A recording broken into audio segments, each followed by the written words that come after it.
Hello, नमस्ते, welcome. मैं हूं आपका इंग्लिश दोस्त परमेश्वर सराठी और स्वागत है आपका पवन बाग एकेडमी चैनल पर। दोस्तों, 1.4 unit all the worlds a stage नाम की जो पोम है जिसको विलियम शेक्सपियर ने लिखा है, जो कि उनके एक नाटक से लिया गया है, एज यू लाइक इट, इस नाटक से लिया गया है। उस कविता को हमने पूरी तरह से देख लिया है। उसके बाद में जो वर्कशॉप की कुछ एक्टिविटीज है वो भी हमने कर ली है और आज हम उसी वर्कशॉप की एक्टिविटी नंबर 4 से आगे बढ़ने वाले हैं। और एक्टिविटी 4 जो है, जैसे एक्टिविटी 3 थी कि दो स्टेजेस में कंपैरिजन, जिसमें हमने दूसरी और सेकंड एंड फोर्थ स्टेज का कंपैरिजन किया है। उसमें क्या समानताएं है, उसमें क्या चीजें अलग है, इसको हमने देख लिया है।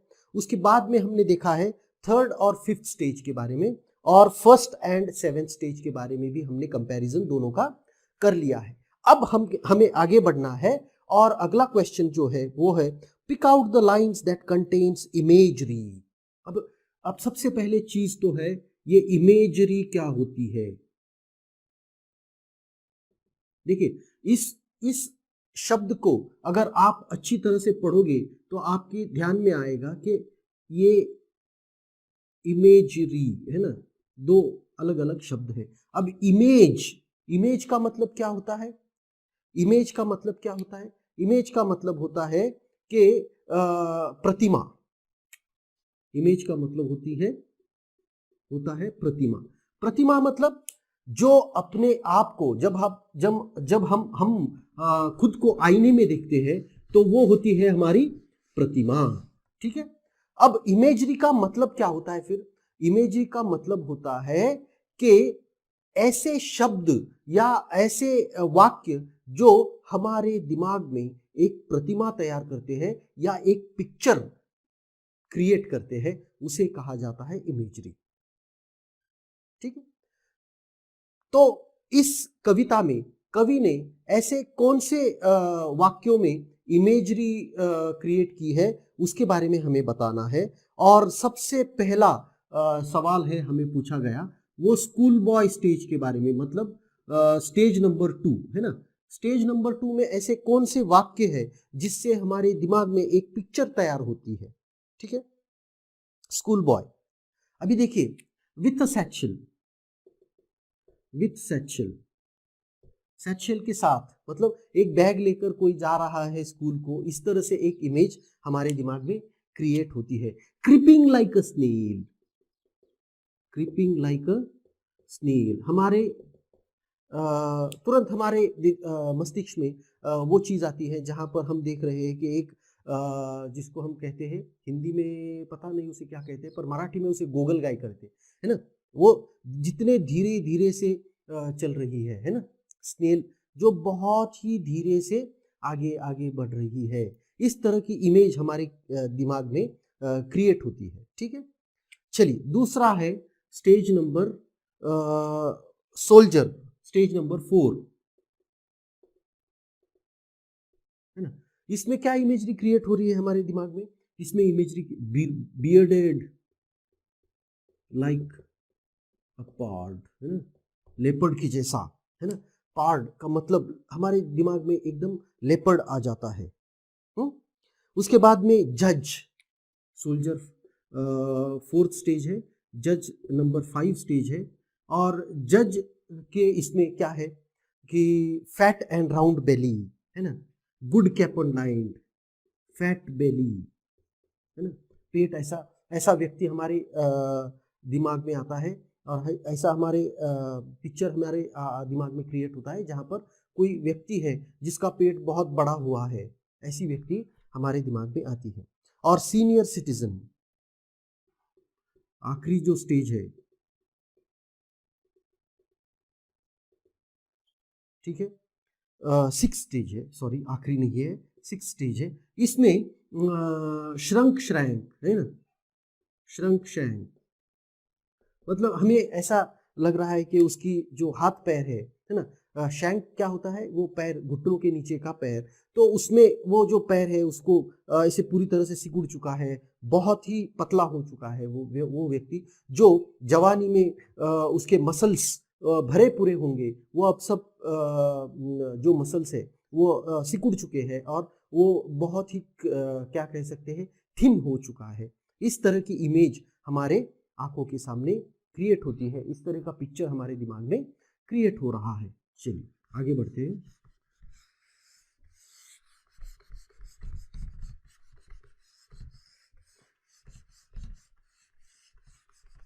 क्वेश्चन नंबर 5 है ना, पांचवी जो एक्टिविटी है उसके बारे में हम देखते हैं। You will notice that there is no rhyme scheme in the poem, it appear similar to the poem 1.1 where the mind is without fear by Tagore.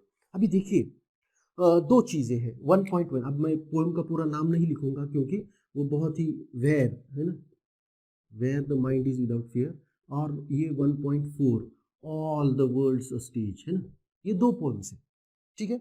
अब ये दो पोएम्स है, उसके दोनों पोएम्स में हमें एक चीज समान है ना, एक चीज जो कॉमन है दोनों में, वो है नो राइम स्कीम, है ना। मतलब अगर दोनों पोएम आप पढ़ोगे तो आपके तुरंत ध्यान में आता है कि दोनों पोएम्स में राइम स्कीम नहीं है, ये हमें समझ आता है। पर दोनों में एक फर्क भी है, एक फर्क भी है, और वो फर्क है कि ये जो कविता है वेयर द माइंड इज, ये फ्री वर्स में लिखी गई है। जहां पर ये फ्री वर्स में लिखी गई है वहीं पर ये ब्लैंक वर्स में लिखी गई है। अब ये क्या होता है, ये हमें जानना जरूरी है, ठीक है। However, Tagore's poem has no steady rhythm, neither rhythm or meter. Either it is called free verse, क्योंकि उसमें कोई रिदम नहीं है। रिदम, अब देखिए रिदम क्या होता है, गेयता उसको हम कह सकते हैं, ताल है ना, उसमें कोई ताल नहीं है, मीटर नहीं है, ताल कहते हैं मीटर को, और गेयता नहीं है, मतलब जिसको हम गा नहीं सकते, है ना। Shakespeare uses lines with a steady rhythm of 5 beats in each.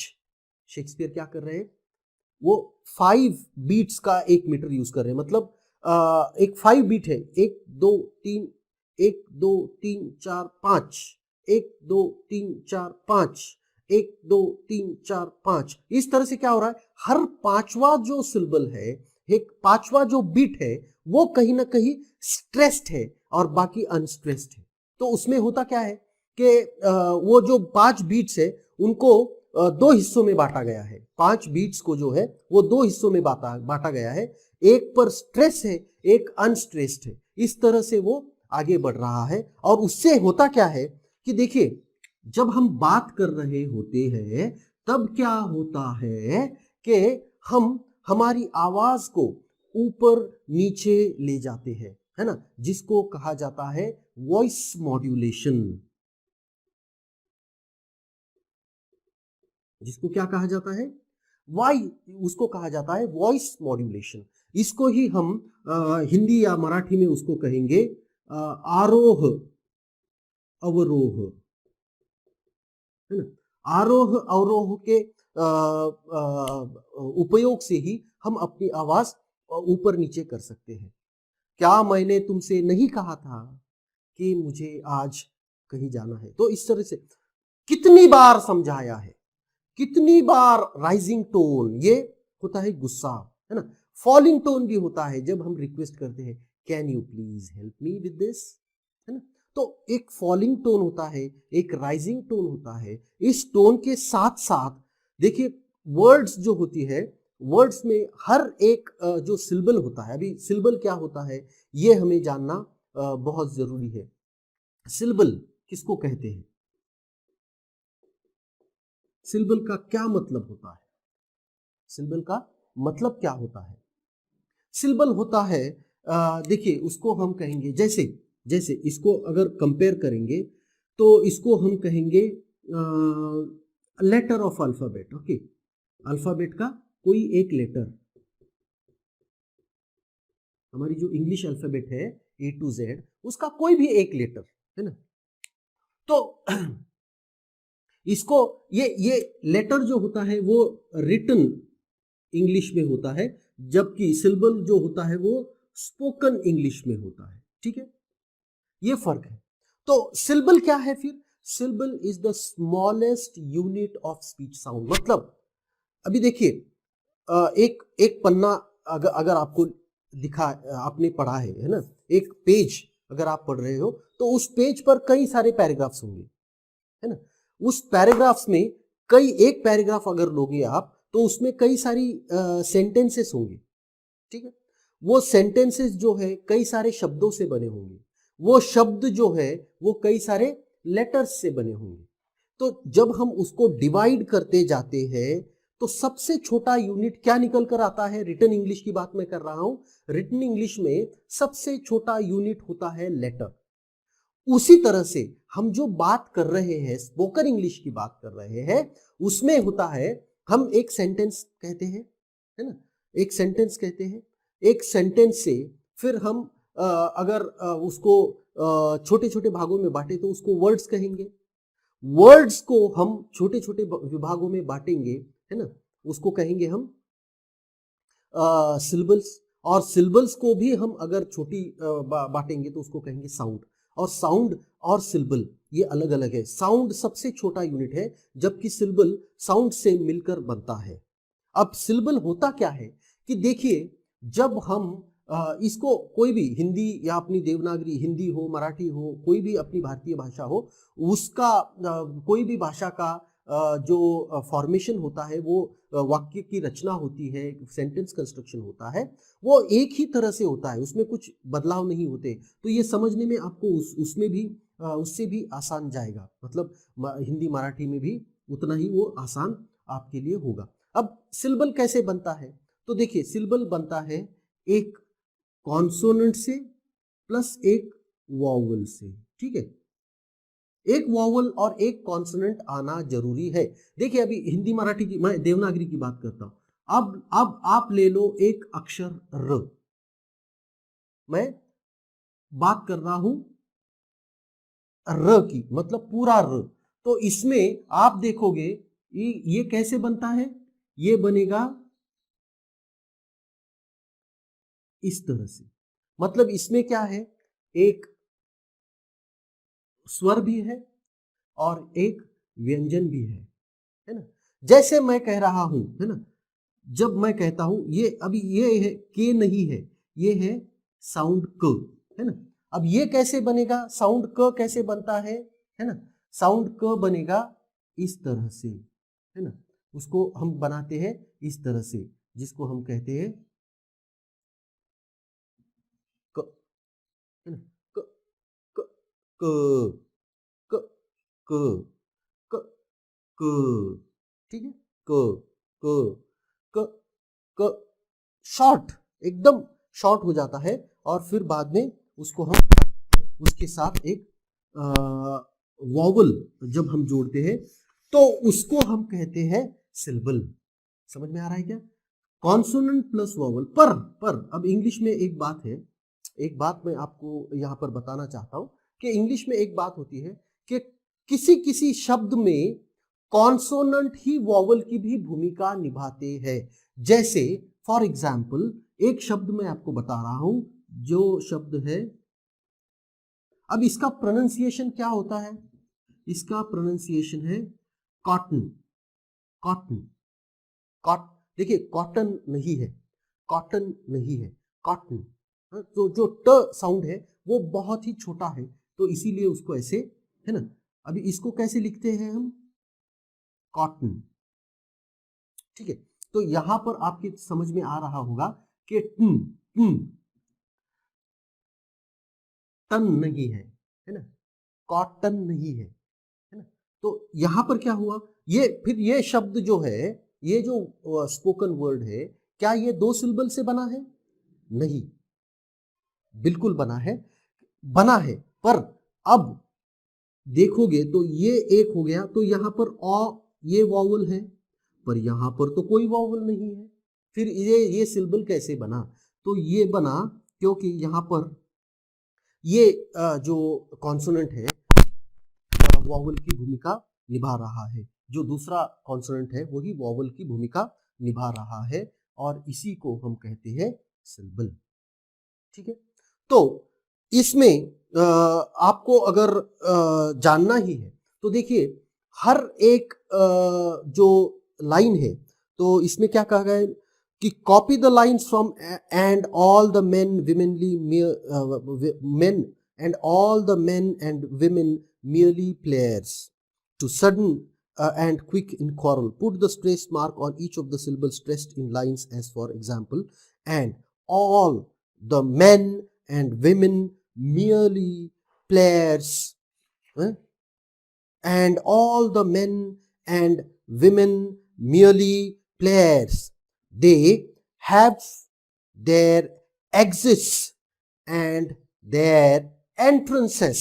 तो इस तरह से वो स्ट्रेस आ रहा है ना, हर एक सिलेबल पर, मतलब दो एक सेट हम छोड़ देंगे, हर पांचवा जो सेट है, हर हर हर पांचवा जो साउंड हम उसको कहेंगे, पांचवी जो बिट जिसको हम कहेंगे, हर पांचवे बिट के बाद उस पर स्ट्रेस आ रहा है, ये आप देख सकते हो। ठीक है, चलिए आगे बढ़ते। ये ज्यादा बहुत ज़्यादा इस पर हम वक्त हम इस पर ले चुके हैं। अगर इसमें अगर आपको कोई डाउट है और इस पर अगर आपको लगता है कि आपको एक सेपरेट क्लास इस पर होनी चाहिए तो ये भी हम कर सकते हैं। इसी के साथ साथ हम एक प्रोनाउंसिएशन की भी क्लास ले सकते हैं। ठीक है, तो चलिए आगे बढ़ते हैं। अब think and write on your own, what is theme और central idea of this poem. देखिए ये छठा जो एक्टिविटी है, छठी जो एक्टिविटी है, छठा सवाल जो है वो हमसे पूछ रहा है कि ये पोएम की सेंट्रल थीम या सेंट्रल आइडिया क्या है। तो इस कविता की जो थीम है वो है लाइफ। कविता की थीम है प्रोग्रेशन इन लाइफ। मतलब क्या कि जीवन में जीवन का प्रवाह है ना, प्रोग्रेशन इन लाइफ मतलब जीवन का प्रवाह, यही इस पोएम की सेंट्रल आइडिया है या थीम है कि किस तरह से मानव इस धरती पर आता है और फिर किन किन किन भूमिकाओं से गुजरते हुए आखिर में वो इस धरती से चला जाता है। इसी को हम कहेंगे, इसको लाइफ साइकिल भी आप कह सकते हो, जीवन चक्र इसको कह सकते हो, इसको हम कहेंगे लाइफ का प्रोग्रेशन का मतलब होता है कि जीवन यात्रा हम उसको कह सकते हैं। तो जीवन की यात्रा है ना, अनेक पड़ावों से गुजरते हुए जीवन की यात्रा है ना, life progression going through different stages. ठीक है, उसी को हम कहेंगे इस पोएम की central theme. Which two stages of man describe by Shakespeare sound humorous and say why. देखिए आपको अभी ये जो चीजें हैं ये इसको हम कहेंगे, ये कह सकते हैं हम इसको कि पर्सनल रिस्पॉन्स है। मतलब ऐसा नहीं है कि मुझे जो दो चीजें या दो स्टेजेस फनी लग रही है वही दो स्टेजेस आपको भी फनी लगे, ये जरूरी नहीं है। पर फिर भी यहाँ पर मुझे जो दो स्टेजेस फनी लग रही है वो मैं यहाँ पर आपको बताना चाहूंगा। नंबर 1 एक है स्कूल बॉय, है ना। ये स्कूल बॉय कैसे, क्योंकि वो रो रहा है, स्कूल में उसको नहीं जाना है, उसको कहा गया है कि उसका फेस तो शाइनिंग है, मतलब बहुत ही खिला हुआ उसका चेहरा है, पर वो स्कूल नहीं जाना चाहता। ये जो दो चीजें हैं वो आपस में ठीक से तालमेल नहीं बिठा पा रही। और जब वो पिक्चर हमारे मस्तिष्क में क्रिएट होती है तो हम उसको थोड़े से मजाकी अंदाज में उसको लेते हैं, उसको हम थोड़ा सा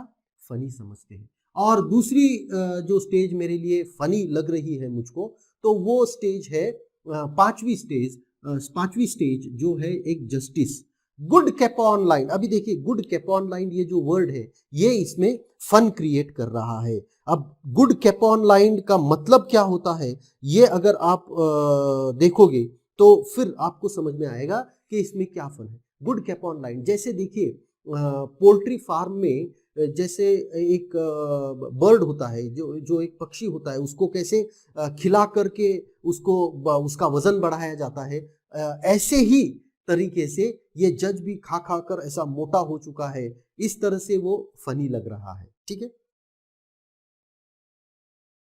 ना? चलिए आगे बढ़ते हैं। The last seventh stage life of life sounds very sad and miserable, how can you make old age cheerful and happy? देखिए इसमें दो सवाल है।